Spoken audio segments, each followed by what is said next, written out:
Saludo, profesora. Mi equipo de trabajo está compuesto por María Paula Echeverry, Sharon Silvana Durán y quien les habla, Heidi Granados.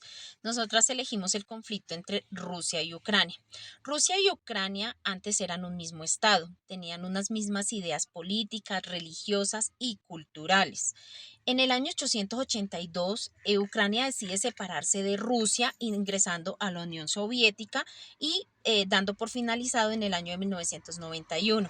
Para el 2003, Ucrania y Rusia deciden hacer un acuerdo sobre el mar de Azov, donde ninguno de los dos podían incursionar a menos de las 12 millas el uno del otro. Pero resulta ser que Rusia comenzó a hacer incursiones, lo que pues generó una tensión en Ucrania y una desconfianza, por lo cual le solicitó a la OTAN de que fuera incluido dentro de ella para sí mismo adquirir esas garantías en su seguridad. Pero para el año 2014, Rusia se anexa a Crimea y decide darle apoyo a los separatistas de Ucrania, y aquí es donde verdaderamente nace el conflicto. En el año 2014 inicia esta guerra. Para el año 2022 ya esto escala y ya Rusia decide invadir a Ucrania, militarizar todas sus fronteras, lo que ya desató la guerra total. Esto tenía unos intereses de por medio. Estos intereses de Rusia era pues seguir teniendo influencia sobre Ucrania, no dejar que Ucrania ingresara a la OTAN y pues de lógica ellos querían seguir manteniendo sus ideas políticas, su economía y pues sus fuerzas militares.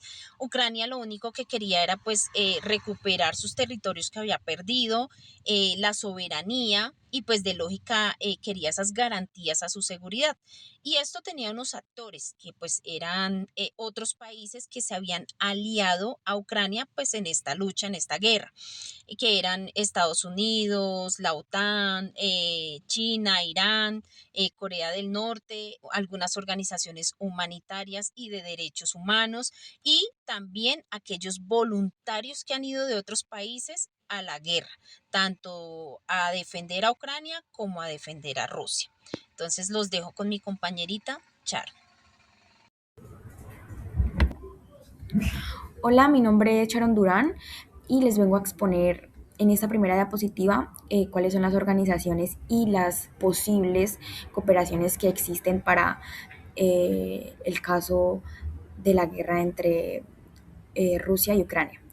En este conflicto participan varias organizaciones internacionales como la ONU, la OTAN, la Unión Europea, la Corte Internacional de Justicia y la Corte Penal Internacional. Cada una tiene diferentes funciones.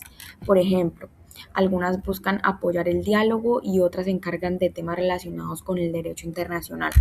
Aunque Rusia y Ucrania están en conflicto todavía, aún pueden cooperar en algunos temas específicos. Por ejemplo, pueden llegar a acuerdos para intercambiar prisioneros, proteger a los civiles, garantizar la seguridad nuclear, permitir la exportación de alimentos y establecer altos al fuego. Entonces, aunque llegar a una paz definitivamente es complicado, sí pueden existir pequeños acuerdos que ayuden a disminuir el conflicto. Porque es difícil llegar a un acuerdo. Llegar a un acuerdo es complicado porque Rusia y Ucrania quieren cosas diferentes. Rusia quiere que Ucrania se mantenga neutral y que no entre a la OTAN, mientras que Ucrania quiere defender su territorio, mantener su independencia y tener garantías de seguridad. Además, hay mucha desconfianza entre los dos países porque anteriormente han hecho acuerdos de alto al fuego que no se han respetado completamente. Entonces, aunque se sienta, aunque se sienten a negociar los dos países, existe el miedo de que alguno de los dos vuelva a incumplir lo acordado. También hay otros países que tienen intereses políticos, económicos y energéticos en la región, y eso hace que el conflicto sea todavía más difícil de solucionar.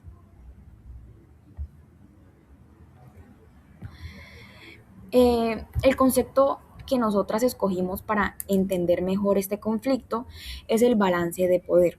Desde el neorrealismo de Kenneth Waltz, Básicamente, Walz dice que en el sistema internacional no existe un gobierno mundial que pueda controlar a todos los países o garantizar completamente su seguridad.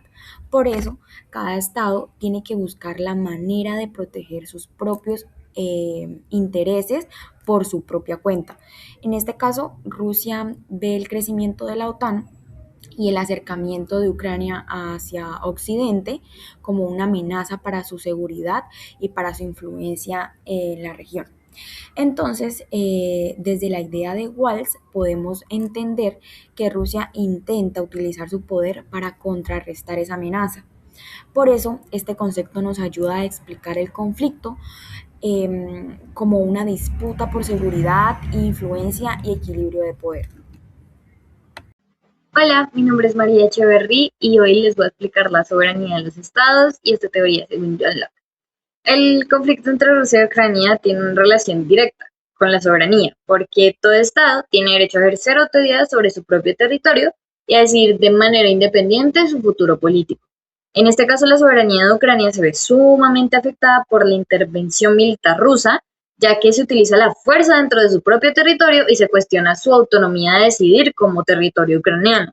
Esto demuestra pues una problemática importante en las relaciones internacionales porque aunque existen normas para proteger la soberanía de los estados, en estos ciertos casos se ve limitada la protección porque cuando surgen conflictos entre los intereses de diferentes actores, no hay como una fuerza mundial que pueda controlar esto, digámoslo así. Entonces, según John Locke, podemos analizar el conflicto a partir de conceptos como la libertad, el consentimiento y los derechos. Porque para Locke, un gobierno es legítimo cuando protege los derechos de las personas y cuenta con su consentimiento. Por eso, aplicando el caso de Ucrania, podríamos interpretar que Locke cuestionaría la imposición de decisiones políticas mediante la fuerza, especialmente cuando afectan la libertad de una población para decidir sobre su propio gobierno y futuro. Así que desde nuestra alternativa de grupo proponemos una solución pues basada en una negociación directa entre Rusia y Ucrania, acompañada por mediadores internacionales, cabe aclarar mediadores imparciales, porque nuestra propuesta parte del reconocimiento de la soberanía, de la integridad territorial de Ucrania, porque planteamos un alto al fuego, protección para la población civil y el retiro progresivo de las tropas rusas como parte de las negociaciones. Además, proponemos establecer garantías internacionales que pues ayuden a evitar un nuevo enfrentamiento, digámoslo así. Para esa manera, pues buscar como una solución más favorable a Ucrania, pero obviamente basada en la diplomacia y el diálogo y no en una continuación de la violencia.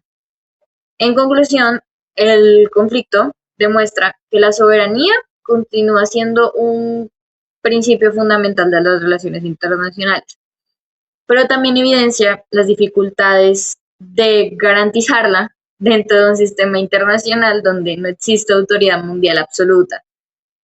Entonces, por eso consideramos que una paz realmente sostenible debe combinar respeto por la soberanía de Ucrania, negociación entre las partes y cooperación internacional, buscando no solamente detener la violencia, sino también evitar que el conflicto vuelva a repetirse. Así que muchas gracias por su atención. Hasta luego.